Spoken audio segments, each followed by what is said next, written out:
अस्सलाम वालेकुम।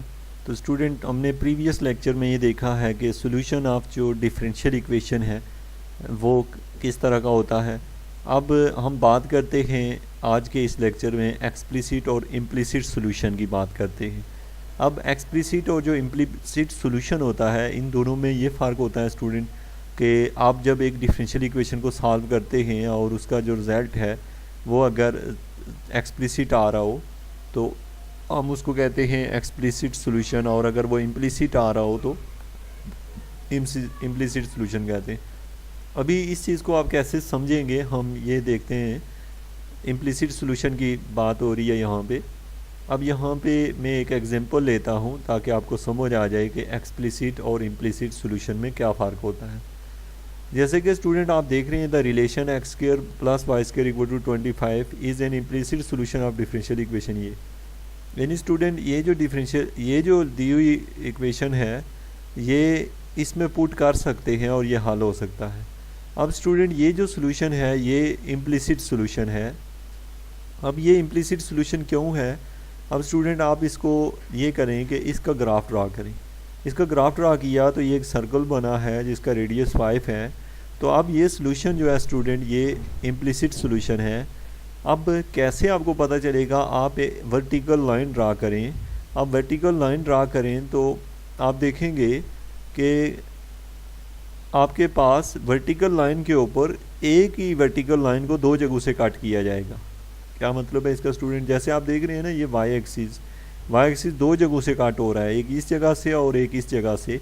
तो इसलिए हम कहते हैं कि कोई भी अगर एक लाइन 2 टाइम अगर कट करे तो हम कहते हैं कि ये सॉल्यूशन जो है वो इम्प्लिसिट है। इसी के अगर आप देखते हैं, हम अगर इस इक्वेशन को देखें जो ग्राफ बी है तो ये एक्सप्लिसिट है स्टूडेंट, इसलिए कि आप यहाँ कहीं भी लाइन ड्रा करें तो वो ये जो आपको कलर लाइन दिखाई दे रही है ये उसको एक ही लाइन पे काट करेगा। आप यहाँ पे एक लाइन ड्रा करें, परपेंडिकुलर लाइन यहाँ ड्रा करें, यहाँ करें, जो मर्जी कर लें, आपको जो है वो एक ही जगह से वो इस कर्व को काट करेगा। तो इसको स्टूडेंट कहते हैं कि ये एक्सप्लिसिट सॉल्यूशन है ऑफ अ डिफरेंशियल इक्वेशन। अब स्टूडेंट जैसे ये है ये भी एक्सप्लिसिट सॉल्यूशन है। ये एक्सप्लिसिट क्यों है? क्योंकि वर्टिकल लाइन ड्रा करें आप लोग तो वो इसको एक ही जगह पे कट करेगी। तो स्टूडेंट आज हमने बात की है कि सॉल्यूशन जो है वो इम्प्लिसिट कब होता है और एक्सप्लिसिट कब होता है डिफरेंशियल इक्वेशन का। तो उसका आंसर ये है कि जब हम उनका उस सॉल्यूशन का ग्राफ ड्रा करते हैं जिस इंटरवल में वो हमें दिया होता है, अगर उसके ऊपर एक वर्टिकल लाइन ड्रा करें और वो लाइन जो है उसको दो जगहों पे या दो से ज़्यादा जगहों पे कट कर रही हो, किसी भी एक जगह पे ऐसा हो जाए तो वो सॉल्यूशन जो होता है इम्प्लिसिट हो जाता है।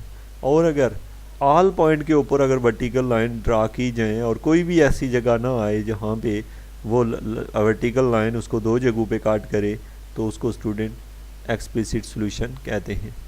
अब हम बात करते हैं फैमिलीज़ ऑफ सॉल्यूशन की। फैमिलीज़ ऑफ सॉल्यूशन से स्टूडेंट ये मतलब लिया जाता है कि जब आप एक डिफरेंशियल इक्वेशन को सॉल्व करते हैं आपके पास एक कांस्टेंट आ जाता है जिसको हम सी कहते होते हैं।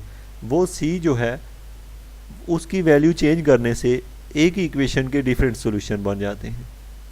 जैसे कि यहाँ पे आप देख रहे हैं कि ये जो कर्व है, एक कर्व ये है, फिर उसके साथ ये बहुत सारी कर्व्स हैं और ये एक ही सॉल्यूशन है। ये सारा का सारा एक ही सॉल्यूशन है और ये किस चीज़ का सॉल्यूशन है? इसका है। ये हमने इस डिफरेंशियल इक्वेशन को हल किया, जो इसका आंसर आ रहा है वो इस तरह की कर्व्स आ रही है। लेकिन आपको लग रहा है कि ये कर्व्स एक दूसरे से डिफरेंट हैं, लेकिन ये ऐसे है कि सब कर्व सेम हैं, सिर्फ सी की वैल्यू जब चेंज करते हैं तो कर्व भी चेंज हो रही है। तो अब स्टूडेंट बात ये हो रही है कि फैमिलीज़ ऑफ सॉल्यूशन में बात करें हम तो यहाँ पे है, इसको हम इंटीग्रल कर्व कहते हैं। 1 पैरामीटर फैमिली ऑफ सॉल्यूशन, यहाँ पे आप इसको समझिएगा। 1 parameter of family of solution से क्या मुराद है, n parameter of family of solution से क्या मुराद है, और फिर इसी तरह से पार्टिकुलर सॉल्यूशन की हम बात करेंगे। अब स्टूडेंट सबसे पहले है, आपने ये कहा है कि जैसे 1 पैरामीटर फैमिली ऑफ सॉल्यूशन जैसे डिफरेंशियल इक्वेशन है तो उसमें आप उसको हल करते हैं, अगर वो फर्स्ट ऑर्डर है तो उसमें एक ही कांस्टेंट आता आएगा। अगर वो सेकंड ऑर्डर डिफरेंशियल इक्वेशन होगी तो उसमें उसका सॉल्यूशन में 2 कांस्टेंट आएंगे, और अगर वो nth ऑर्डर होगी तो उसमें n जो है वो क्या आएंगे, कांस्टेंट इन्वॉल्व होंगे। तो स्टूडेंट जितने कांस्टेंट डिफरेंशियल इक्वेशन के अंदर इन्वॉल्व होते हैं, यानी डिफरेंशियल इक्वेशन को सॉल्व करके, जैसे हम कहते हैं 5 ऑर्डर की डिफरेंशियल इक्वेशन है, उसका सोल्यूशन चाहिए, तो जब हम उसका सोल्यूशन फाइंड करेंगे तो उसके अंदर 5 कांस्टेंट आएंगे। अब वो जो 5 कांस्टेंट होंगे उसको हम कहते हैं कि 5 पैरामीटर फैमिली ऑफ सोल्यूशन। तो जितने पैरामीटर्स होते हैं उतने ही सोल्यूशन आते हैं, और वो जो सोल्यूशन होते हैं टू द पॉइंट एक सोल्यूशन दूसरे से मैच कर रहा होता है, लेकिन ऊपर नीचे होते हैं।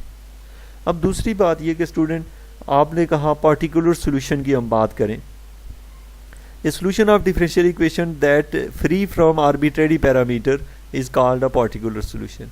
अगर स्टूडेंट उसके अंदर आर्बिट्रेरी पैरामीटर ना हो, जैसे कि उसके अंदर ए बी सी या वो कांस्टेंट इन्वॉल्व ना हो, तो उसको हम कहते हैं कि ये जो सोल्यूशन होता है उसको पार्टिकुलर सोल्यूशन कहते हैं। जैसे आप एक डिफरेंशियल इक्वेशन को सॉल्व करते हैं और आपके पास जैसे ये y = 1/16 जो है x 4 है, ये जो सोल्यूशन है स्टूडेंट, ये सोल्यूशन पार्टिकुलर सोल्यूशन है। पता है क्यों पार्टिकुलर है? क्योंकि इसमें कोई भी कांस्टेंट यानी कोई +c या कोई कांस्टेंट a वगैरह कुछ भी नहीं आया हुआ, तो कोई भी पैरामीटर न होने की वजह से इसको हम पार्टिकुलर सोल्यूशन कहते हैं। उसके बाद स्टूडेंट यहाँ पे बात हुई है सिंगुलर सोल्यूशन की। अब हम कहते हैं सिंगुलर सोल्यूशन क्या होता है, यहाँ से देखें, solution that can not be obtain by simply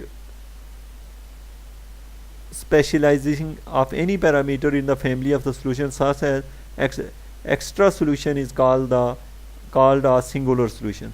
तो स्टूडेंट बाज़ दफ़ा हम एक डिफरेंशियल इक्वेशन को सॉल्व करते हैं और उसका एक सोल्यूशन निकलता है, वो सोल्यूशन दोबारा इक्वेशन में जाके पुट करते हैं और हमने देखा कि लेफ़्ट हैंड साइड और राइट हैंड साइड इक्वल नहीं आती, तो हम कहते हैं कि ये जो है वो उसका सिंगुलर सोल्यूशन है। तो जिस तरीके से आप लोग आम इक्वेशन में देखते थे अंडर रूट आ जाए, जैसे आप देखते थे क्वाड्रेटिक इक्वेशन है, दोनों साइडों पे अंडर रूट हो तो आप उसको हल करते थे, तो अंडर रूट वाली इक्वेशन को आप टू चेक लिख के ना, तो एक्स की वैल्यू दोबारा वहाँ सब्स्टिट्यूट करते होते हैं और देखते हैं कि क्या वाकई ये इसका सोल्यूशन है कि नहीं है।